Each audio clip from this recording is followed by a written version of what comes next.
Hello, I'm BeckyMcB. This is the summary film for my MBA thesis. The thesis title is Creative Entrepreneurship: Why It's Not All Business, Leading Innovation in Business. What does that mean? Well, the subtitle on this is how the traits of founders and leaders can determine their team design and ultimately their success in innovation. The demand for innovation comes from every angle and every industry, whether it is about electric cars, talent pipelines, latest campaigns, or China's ever-evolving position. It permeates every area of our lives. With innovation as the benchmark, every organisation is invested in discovering what enables more to happen more regularly. And for industry sectors such as my own, it is a daily demand. The drive for better and faster is relentless as organisations go to the wall or survive on their ability to find and create new solutions. For creative entrepreneurs, that is those who lead in these industries, the ability to consistently and constantly create innovation is a battle for survival. But why does it matter? Well, what if it were down to us? What if we were stopping more efficient creativity and innovation to happen? And therefore, with some new learning, enable more to happen. It is a personal belief that leadership is not about the leader themselves, but about the impact that we as leaders have on the business. However, it is also an undeniable truth that we humans create the systems around us that best suit our own personalities. And as such, the who we are and the how we work are irrevocably and intrinsically linked. As a leader in the creative industry, I have been in a fortunate position to create, change and rebuild teams, departments and the wider businesses, charged with the pursuit of enabling more innovation. It has allowed an advantaged position of observing teams and processes that exist, to reshape or create new ones and be responsible for the resulting innovation and creativity of the output. And just as I was constructing the systems to hopefully enable great work in the businesses I was, so it was in businesses everywhere, and with varied results. But what and why the difference? It's already widely understood that different team shapes enable or stifle innovation. Yet no investigation has been made as to why the shape of the team was constructed to begin with. The aim of this study is to make the invisible visible, to show that the type and shape of teams created are directly affected by the traits of those that created them. Therefore, drawing a new link between the leader or founder in the act of team construction and the resulting, indeed measurable, effect on the innovation that they in the output. Creative entrepreneurship investigates the subjects of leadership, of team shape, and innovation as part of this same puzzle, interlocking forms that each have an effect on the other. Linking the personal, that is leaders' traits, with the practical, which is team shape and design, and to enable a better understanding of our ability to innovate. During the pandemic, there was much talk about teams and team shape as the previously unseen methods and processes had to become more seen due to the need for dispersed digital team connection, rather than the more traditional osmotic flow of information and work in co-located teams. The search for ideal team shape is a topic much publicised with the rise of distributed teams. What piqued my interest, however, was that the focus of these conversations was very much on the leaders or the team shapes and the processes being implemented, rather than linking the two to reveal the why of the team shape designed, bringing the human originator back into team shape and process as a key enabler or inhibitor in the resulting ability to innovate. So my research question was a single point of focus that built upon these three areas. Do the traits of leaders and founders directly affect the team shape, and ultimately their ability to innovate? What also interested me was what if one industry sector had already cracked the code? Was one sector more aware than any other? The sectors that interested me were those that rely upon constant and consistent innovation and creation. That's advertising and marketing, digital, technology and art, including the S here to include all arts under this banner. In looking across industry sectors, the aim is to uncover any common systems of success in the business of innovation, and indeed the differences that industries may experience, in order to draw focus that it may be the traits of the founders and the leaders embody that are having a direct and practical effect, singularly limiting or enabling the innovation and creative ability of the business they lead. In a world seemingly obsessed with innovation and creativity and creative leaders, this aims to provide some findings that can be utilised by leaders in a practical as well as an academic level. Simply put, can one industry sector outperform the others and provide fast-track learning for us all? The literature review revealed that each of the individual subject areas were very much in discussion, but with very little, seemingly no, overlap. The intention for the study was not to add to each of the individual areas of leadership traits, team shape and innovation, but to uncover a connection between all three. As such, I stood on the shoulders of those that had gone before to enable my own thinking to be as precise and authenticated as possible. From the area of leadership traits, though many studies were ingested, I was most heavily influenced by the work of Kirkpatrick and Locke, 1991 study, and Atkins and Seitzig in their 2016 study. I selected these two as I felt they grew from each other, making an informed base for my own study. The Kirkpatrick and Locke study summarised core leadership traits and connected them to managerial action and implication, echoing my own focus on leadership being about the results that it creates. Whilst Atkins and Seitzig directly linked the traits of the leaders to the ability to innovate, or as they put it, to be an innovative leader, you don't have to come up with all the ideas, you just have to set the stage for others to push boundaries every day.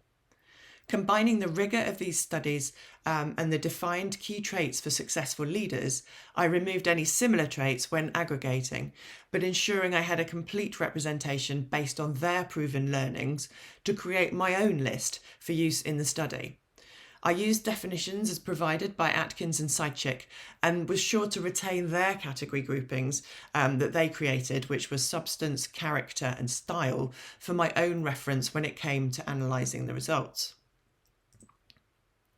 In the area of team shape, many descriptions and needs for effective and innovative teams were discovered, but none moved the thinking into a diagram to enable more practical application of the thinking, and leaving a lot to the individual reader's interpretation. Key learnings for effective high-impact teams for the many authors included a lack of hierarchy from Neely in his 2015 study, and decentralised structures, which came from Drucker in 1950 and also Miles in his 2007. Open communication, again from Neely, also in Kirkpatrick and Locke, and frequent communication from Masneski and Chiboda in their 2000 study. Connected experts and the need for team identity with a clear vision and goal came through from the first et al. Study in 2004. And structural interdependence from Wagaman et al. In 2012. The need for fluid networks came through in Brown and Eisenhardt's recent study in 2021, and also the need for emotional connection came through in Neely's study in 2015. It was my intention to bring all of these into play in a visualised team shape diagrams that I created for this study. In the area of innovation, no magic structure was uncovered, but the focus on constant change was clear in many of the studies. As Brown and Eisenhardt put it in their 1997 study, the ability to change continuously is a core capability of successful firms, and times have not changed. If anything, the demand has grown more rapid. What was uncovered was the need for a way to measure innovation, and that few organisations were doing any measurement at all, instead focusing on the process of the work rather than the efficacy of the output. I again looked outside of academia to management consultancy tools and new business development tools. Here, I uncovered some measurement tools being utilised, mainly as validation for businesses seeking investment, and as such, they were very finance focused on ROI more than the actual output. So what was clear is that there are few consistent models or way to measure innovation. despite it seemingly being of such importance across so many industries. This keeps innovation in very much a theoretical, magical world, rather than something that an organisation requires to survive. The learnings I utilised were the needs for this dual approach for robust findings, combining the thinking by Brown and Eisenhart and also a management tool, Planbox, to focus on what can be measured and validated externally and what can be validated internally. So this was the approach I use in my inquiries on innovation within my study. So what did I do? Well, to test the strength of the research question, I needed to gain insight at a variety of levels. From the wider understanding of the issue at large, the macro level, all the way to the individual's experience in reality, the micro level. I did this through 3 phases: a social pulse, which went out on Monday the 23rd of May, a web survey that was open from the 30th of May to the 15th of July, and interviews which were constructed in between the 8th of June and the 8th of July. On that macro level, with the social pulse, I submitted a global search of social media to sense check if this area had been delved into at all already, and to identify the strength of the combined or overlapping topics.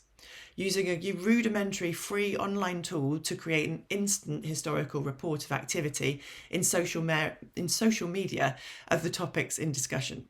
My thinking here was that if the topics were already popular, then today's marketplace for discussion is social media, and so many results would be found. The Social Searcher tool uses 11 data sets of content freely available on the internet to create a comprehensive snapshot of a topic right now. This tool was selected as the search includes pictures as well as written content to provide a holistic snapshot of social media conversation in that moment.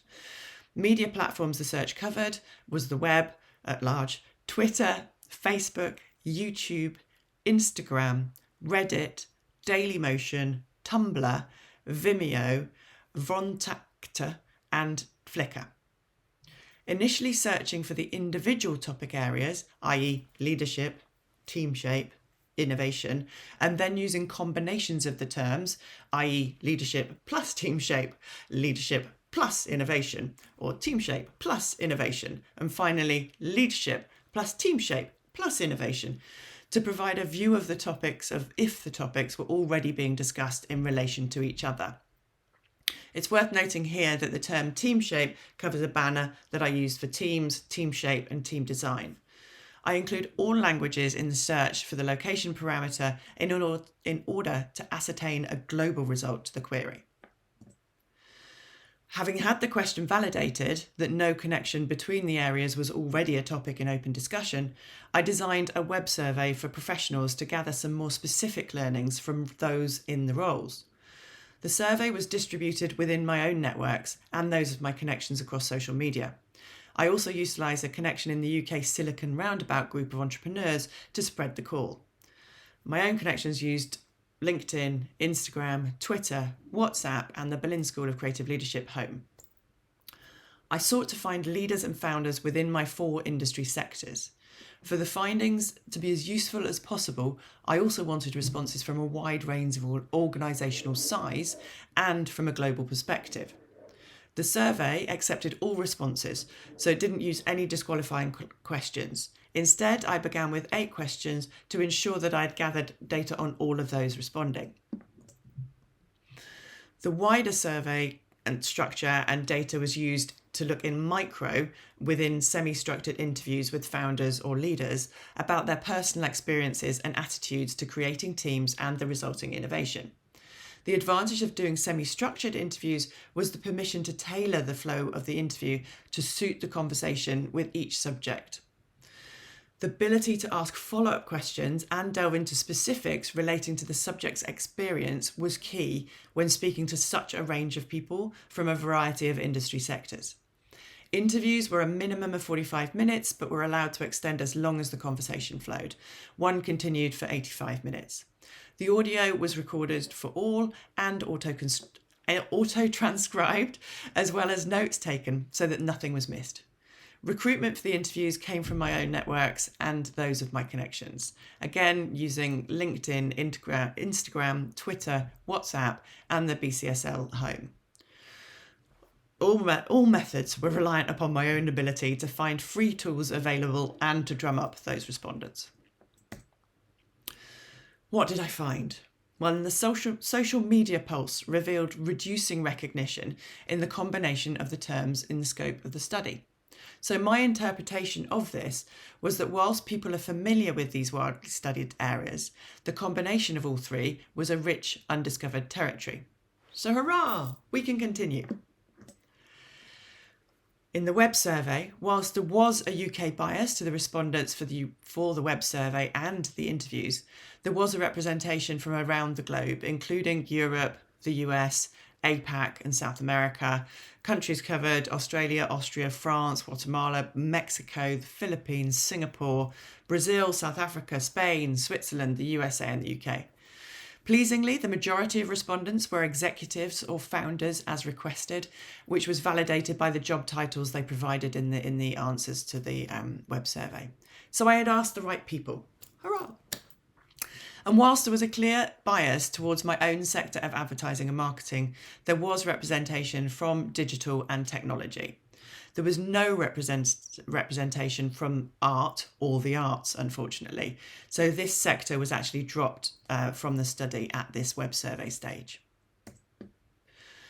The first stage of investigation in both phases of the research considered the traits leaders and founders ascribed to themselves, asking for reported action to exemplify their selection. My way of checking their answers, basically. The combined results of the traits selected revealed the most common selected were authentic at 19%, inclusive at 15%, and interactive or interpersonal at 14%. Our study identified key traits described in the Atkins and Site-Check, related these as being authentic, meaning genuine, transparent and sincere in one's relations and interactions with others; inclusive, being actively involving others, welcoming diverse points of view, encouraging ownership in mission and empowering initiative; and interactive or interpersonal, promoting an interpersonal style of dialogue and timely exchange of information and questions to coordinate action. A reminder of the team-shaped diagrams that I constructed in order to utilise within the area of this study. Team shape 1 was a much more hierarchical, more traditional, one might say, running separate teams and divisions. They all have to report into me as the leader in order to access separate talent or skills. The second team shape is actually my teams and divisions overlap and can be interdependent, with everyone having equal access to everyone. So not going through the leader. Team shape 3 is actually more of a hybrid between these two. I run my teams and divisions as self-reliant divisions, each having separate access to me. The identification of traits was not an end unto itself, but to ascertain if a clear and simple link between similar traits resulted in similar team shape. The author hypothesised that traits and the actions resulting from personal trait values would engender different ways of working and process, which subsequently would be reflected in the team shape leaders created around them. And this appeared to be validated from the results within the web survey. However, when we compare the results of the traits by team shape across both research methods, we reveal that the top 3 selections do not align at all. Looking at the results reveals just one correlating trait for each team shape selection. Indeed, there were no overlapping traits in the top 3 for team shape 3. Humble was included when top 5 selections were taken into account. And even when including the top 5 trait selections across both research methods, there was still only one correlating trait for each team shape. Anecdotally from the interviews, I found those selecting the same team shape spoke about similar actions or issues or vision. And you can see here, with Team Shape 2 talking about unique in the role that it's evolved, very often doing many things within an initiative and tending to work outside the confines of the structure. Whereas Shape 3, in that quote there, you can see at the end there, whilst they believe in cross-functional team leads, actually if anyone needs a skill set outside of that group, then that person has to go up. And by a weakness of this Team Shape is by the time that this happens, it's often too late. Indication from this study would be that leaders with these traits do tend to create and develop team shapes that reflect their specific attitude, but is far from definitive. One could infer that as Shape 1 is the most traditional and hierarchical, it would be most recognised as requiring confidence from the top to be the sole decision maker at every juncture. Team Shape 2 being the most demographic in terms of information flow and least siloed in terms of hierarchy and potentially requiring more energy and action from the leaders due to that lack of clear line of direct report, reflects the importance potentially of that interactive and interpersonal behaviour. However, Team Shape 3 gave a less interpretable result, with the leaders divided between allowing autonomy within the teams for many decisions, yet still remaining as a key decision maker in others. One does not immediately associate the trait of humility to negotiate both of those positions. So, without more robust study, no confident connection or alignment of conclusive and consistent link from traits to team shape can be definitively stated. Bugger. But how did we do with connecting team shape to innovation? This proved more fruitful. The specific questions were asked for all candidates that you can see on screen from the web survey and the interviews. And in evaluating, I took any responses where response was asked above neutral as being positive, i.e. a score of 4 or higher. Those reporting to use a similar shape to Team Shape 2 consistently reported more positively about their ability to innovate, providing evidence as requested to validate their reports, such as award wins, clients won, new products released, which were the external factors, as well as new internal processes, higher staff retention, and more direct inquiries, which were internal evidence. They also reported a more positive response when evaluating their ability to innovate compared to their peers. This last question I felt was important to gauge the confidence of my respondents within their own marketplace. I also thought it would provide some interesting additional emotional colour to the internally and externally validated proof. When looking across the industry sectors, conclusions were even more definitive, with 100% of those from the digital sector identified as utilising Team Shape 2 and also reported much higher innovation compared to their peers, all using ratings of 4 and 5. Whilst those from advertising and marketing reported more variance in terms of the team shape selected, as well as more variation of success in the subsequent innovation performance against their peers, those from the technology sector also showed more variance comparing through the different research method results. However, when you looked at those reporting using Team Shape 2, they also reported higher than average rating, i.e. higher than 3, for innovation performance compared to their peers. The results show across both methods, those identifying as Team Shape 2 are reporting more innovation compared to their peers than any other team shape selected. So Team Shape 2, described as that interdependent autonomous construction where leaders move fluidly between teams rather than that rigid hierarchical structure, suggesting that the more interconnected and autonomous team shape, the more innovation can be directly reported and measured, as well as that more intangible benefit of leaders' positivity about the team's ability to innovate compared to others. It's also worth noting that whilst Team Shape 2 may seem to indicate a set team structure, what was proven in many of the interview conversations was the need for the constant making and breaking, connecting and reconnecting. There is no one size fits all, even within a single project or team, let alone organisation. And it is the leader who plays a vital role in enabling this constant movement and team evolution, both in terms of actuating some links, but also in terms of the attitude and psychological safety required for this level of constant change. So what? The implications are not only do team shape matter, but that the team shapes we create could be a direct result of our personal traits as a leader or founder. The shape and design of your team directly affects the ability to innovate, and so is worthy of attention beyond a simple project efficiency focus. So check yourself. Leaders requiring constant and consistent innovation should pay attention to the structures being created around them, to take responsibility for the team shapes created and processes installed, rather than seeing these processes just as the system, unrelated to themselves or their ability to innovate. Remove the stoppers, remove anything that slows the process down, and that includes ourselves. This study has shown successful innovation requires leaders not to remove themselves from the system, but to evolve our role from one of checkpoint and final sign-off to one of cultural glue and energy. And you've got to keep an active bench. The team agility required to fulfill demands for creativity and innovation need autonomy and access to succeed, and for the ability to change and reform on an ongoing basis rather than a rigid structure. Allowing teams to make, break and reform connections as the projects require from a set nucleus of players, but with a rolling constellation of additional key skills, has been proven to result in improved reported innovation.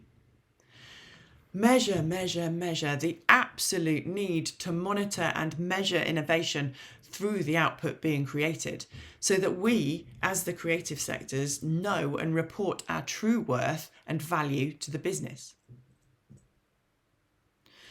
The findings of this study are entirely limited by the volume of data I was able to gather. I simply did not get as many respondents to draw any conclusive findings. So whilst there are clear indications, it cannot be said to be robust conclusions. This study provides an initial indication of a previously uninvestigated connection between the subject areas, and as such shows the area warrants further investigation. A study able to recruit a more balanced representation across the industry sectors, across gender and in greater numbers would certainly be needed in order to ascertain any industry sector preference or bias, and also to remove potential anomalies due to the lack of volume and the diversity in respondents in my own study. Greater data would allow any robust connection to be uncovered between those leaders' traits and team shapes created. It would also allow further investigation of the indications shown in my study that the correlation between the selection of team shape, such as team shape 2, and a resulting positive innovation in output and the attitude of ability to innovate. It is recognised that in practice, many factors affect a team's ability to innovate, from funding and timings all the way to roles and experience mix or client willingness and compatibility. However, it is the intention of this study to limit the number of variables to these key building blocks required, to enable a more simple comparison to be made, and crucially, the focus to remain on the effect of leadership. This study looks solely at the three indicated areas of leadership traits, team shape, and the output in relation to innovation, with the focus being on the intersection and relationship between them, disregarding any other factors in play. So, whilst we may not have uncovered a proven link between traits of founders to a definitive team shape all the way through to performance in innovation, we have begun to see there is a relationship at play between these factors, and it cannot be ignored. More study is needed. What's next is that awareness is rightly drawn between these three areas, not just for academia, but for the leaders themselves. Urgent awareness is needed and the connection between them in order to facilitate better, more frequent innovation. With leadership traits, leaders need to better understand their traits having implications beyond themselves and the individual interactions, but through the systems and the team shapes that they put in place. Within Team Shape, auditing the current situation of the teams that we have in play in practice and not just on paper is vital. Aiming for a shape that allows autonomy and fluidity to enable the speed that is required for innovation.